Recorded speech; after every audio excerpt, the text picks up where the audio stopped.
This Great Lakes History Log is presented by Filer Credit Union, with Michigan offices in Manistee, Ludington, East Lake, and Bear Lake, and the Mason County Historical Society, which operates the Port of Ludington Maritime Museum, historic White Pine Village, and the Rose Hawley Archives in downtown Ludington.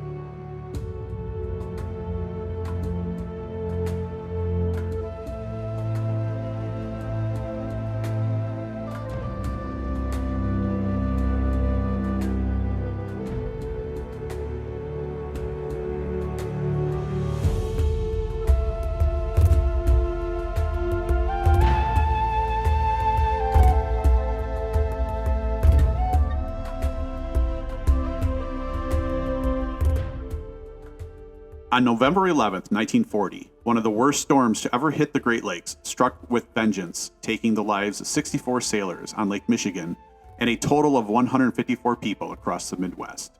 The Lake Michigan shoreline between Ludington, Michigan and Little Point Sable was the epicenter of the most significant loss of life of the Armistice Day Storm, which caught the region completely by surprise. The storm caused the destruction of 3 freighters and the grounding of 1 car ferry. Of the 154 deaths that resulted after the storm, 56 of those deaths were sailors who died in the shipwrecks off the eastern Lake Michigan shores in Oceana and Mason counties, Michigan. From October 25, 1940, to the afternoon of Monday, November 11, 1940, the weather had been mild and dry. The weather forecast for the day of the storm didn't indicate any inclement weather was expected. By early afternoon on November 11, 1940, temperatures approached 65 degrees. The Ludington Armistice Day Parade was scheduled to be held at 7:30 p.m. that evening. A few days earlier, a strong weather system moving into the Pacific Northwest had taken down the Tacoma Narrows Bridge in Pierce County, Washington. Until the collapse on November 7, 1940, the bridge had been the 3rd longest suspension span in the world. On November 8, 1940, the storm center remained off the Washington coast, producing gale-force winds. Meanwhile, pressure was falling over the Pacific Northwest. By November 10th, the storm system had moved across the Rocky Mountains to redevelop over Trinidad, Colorado. Initially, the system headed east, and then it curved northward into the central U.S., where it would leave a path of icy destruction. During the next 6 hours, the storm center moved to the vicinity of Iowa Falls, Iowa. West of the center, blizzards raged across South Dakota, and a widespread ice storm across Nebraska left hundreds of people impacted. East of the center, a broad swath of warm air streamed up the Mississippi Valley. During the day and into the night, severe weather erupted across much of the Midwest. A tornado was reported 1 mile west of Davenport, Iowa. 2 to 3 inches of heavy rain fell over the Mississippi Valley, and heavy snow began to fall across Minnesota and western Iowa. On Sunday, November 10th, the staff at the U.S. Weather Bureau in Chicago had worked only the standard half day and were shocked to see on Monday morning that the West Coast storm had moved southeast across Idaho, Wyoming, and Colorado and did not die out in the Rocky Mountains as expected. The storm collided over Iowa with an Arctic cold front and a southern warm front. The barometric pressure dropped rapidly, 28.57 inches of mercury, lower than ever previously recorded. Forecasters realized that the apex of the storm, where the 3 fronts met, created a weather bomb, and calculated the 1,000-mile-wide windstorm would hit Chicago by noon and then move straight up the center of Lake Michigan, causing massive waves, freezing temperatures, and snow. Storm warnings were issued throughout the Midwest. By 6:30 a.m., the U.S. Coast Guard and weather stations along the shores of Lake Michigan rose storm flags as warnings to the many ships in transit without communications. Along the northern Mississippi River, several duck hunters had taken time off from work and school to take advantage of the ideal hunting conditions, especially since there had been no prediction of inclement weather. As a result, the hunters were not dressed for cold weather. When the storm began, many hunters took shelter on small islands on the Mississippi River, but the 50-mile-per-hour winds and 5-foot waves overcame their encampments. Some became stranded on the islands and then froze to death as temperatures went below 10 degrees Fahrenheit overnight. Others tried to make for shore and drowned. Half of the 49 deaths in Minnesota were duck hunters. The storm struck Ludington, Michigan at 2 p.m. with high winds and heavy rain, causing minor damage. It eased up by 3 p.m., and left the area shortly after that. Then, at 5 p.m., the storm returned, much stronger and much more destructive. 100-mile-per-hour winds were recorded.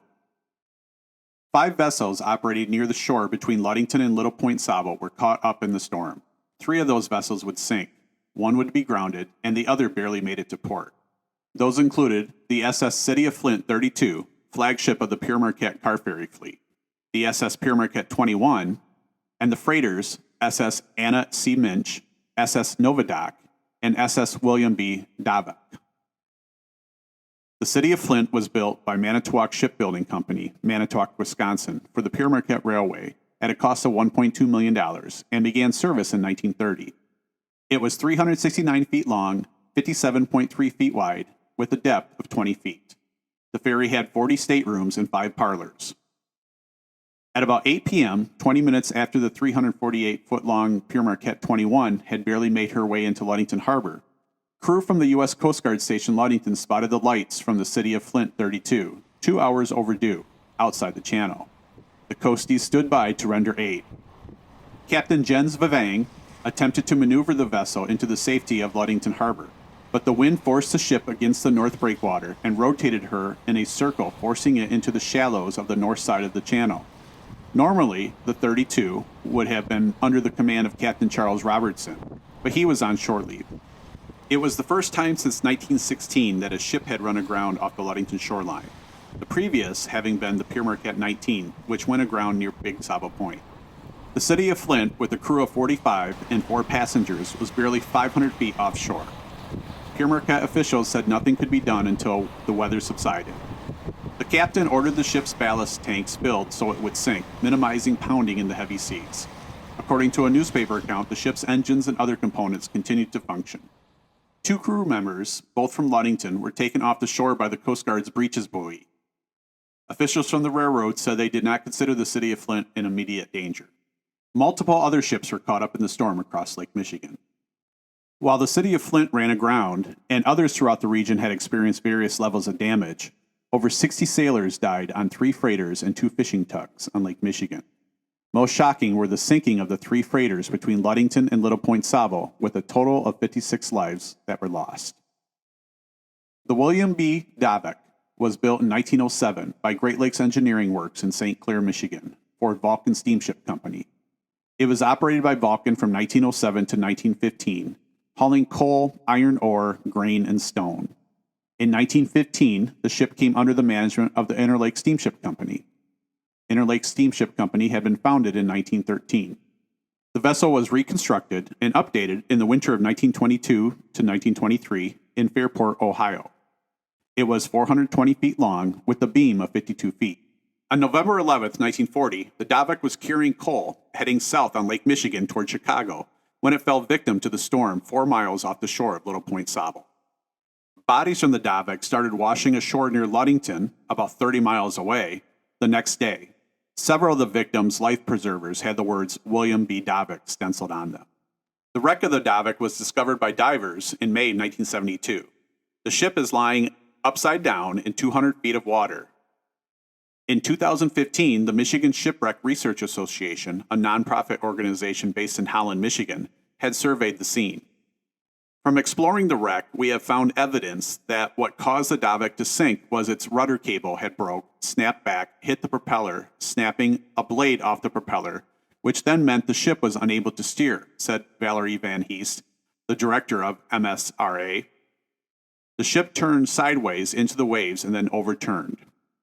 The concept that victims' bodies had traveled nearly 30 miles in Lake Michigan from Little Point Sabo northeast to Ludington in less than 18 hours seems rather far-fetched, until one considers the velocity of the storm, which included recorded wind gusts of over 100 miles per hour and reports of 60-foot waves.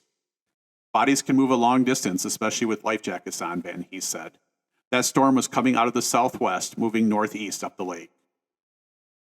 The Anna C. Minch was built in 1903 by American Shipbuilding Company in Cleveland, Ohio, for Kinsman Transit Company of Cleveland.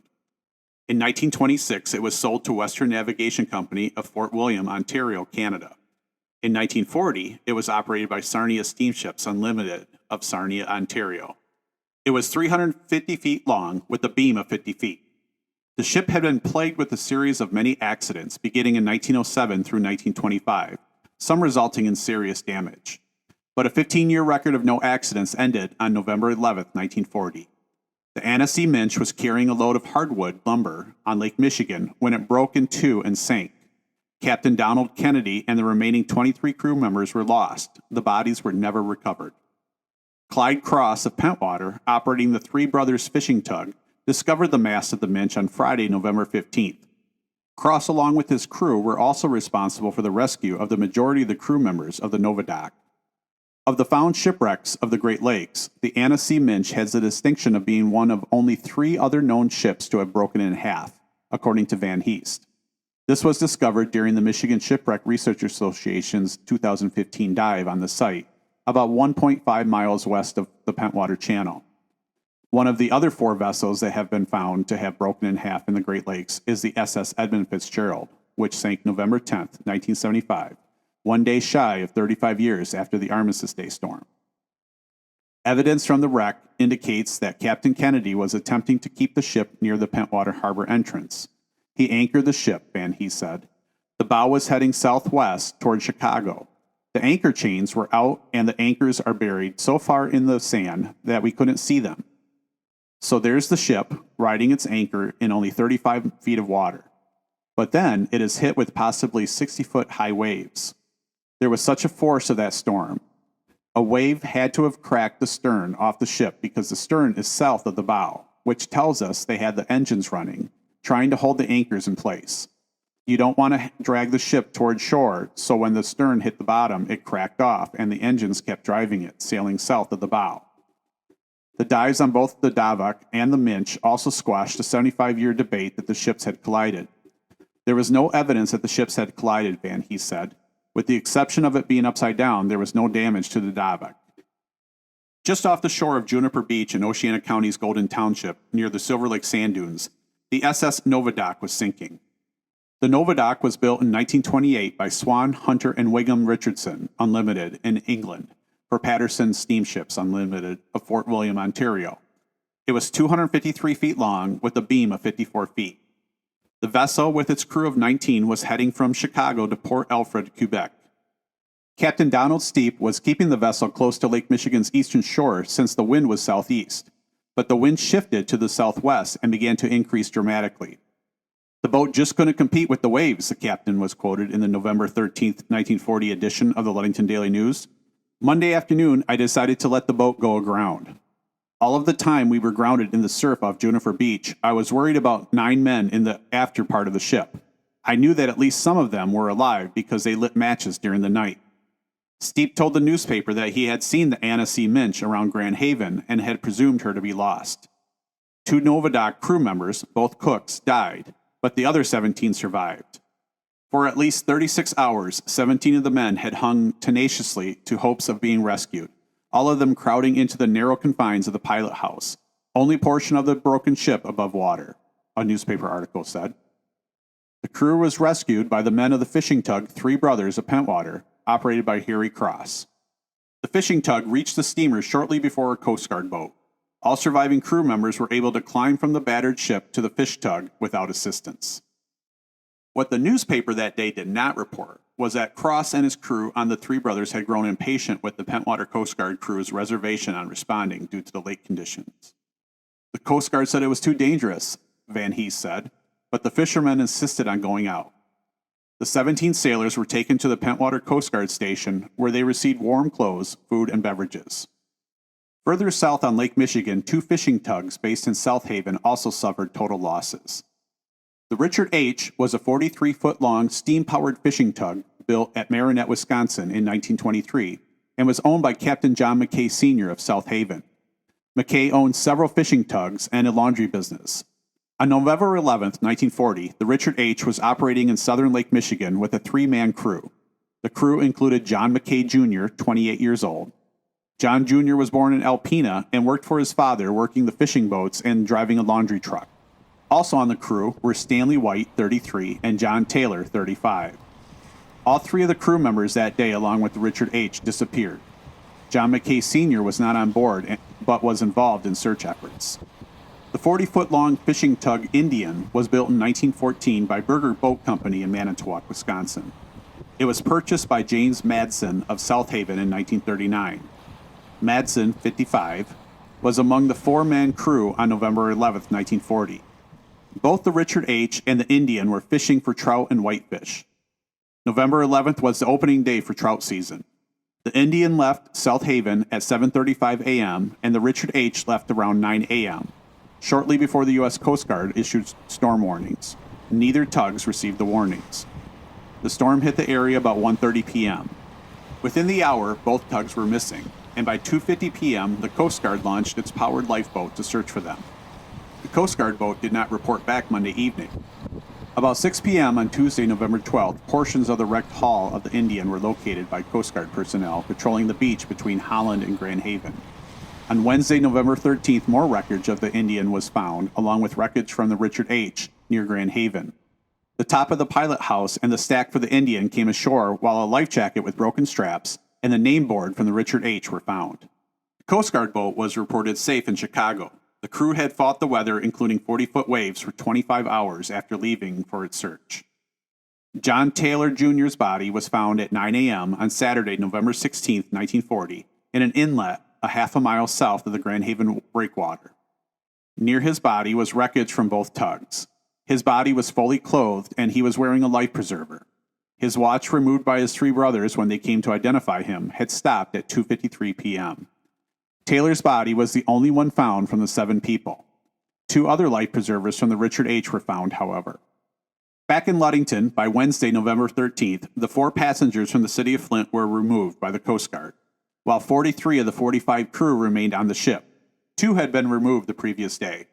The City of Flint was finally freed by Thursday, November 14th, and towed by the tug John H. Cushing to Manitowoc at 11:20 a.m. on Friday, November 15th. By Friday, the remaining PM car ferries, PM 18, PM 21, PM 22, and City of Saginaw 31 were back in operation. The Armistice Day Storm is well documented in both Mason and Oceana counties. The Port of Ludington Maritime Museum, operated by the Mason County Historical Society, features a fully interactive exhibit that takes the visitor through the progression of the day's events throughout the Midwest. It includes photographs, videos, and even a pilot house simulator that allows one to operate the wheel. The Mason County Historical Society's Rose Hawley Archives includes a large collection of historical documents and photographs about the storm. The Pentwater Historical Society and Museum features several items from the Novadoc, including the ship's wheel, flags, lanterns, and a bell.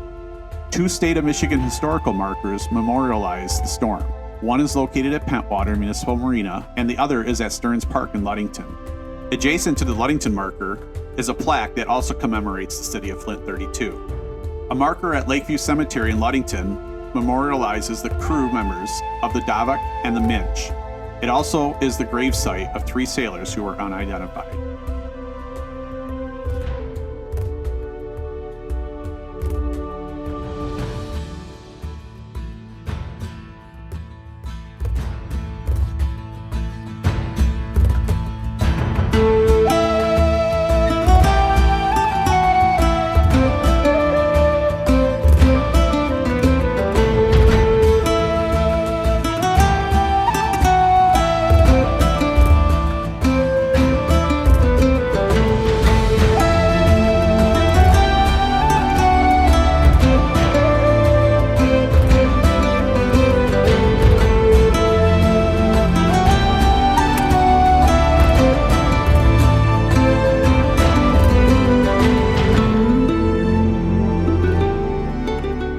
This Great Lakes History Log was presented by Filer Credit Union and the Mason County Historical Society.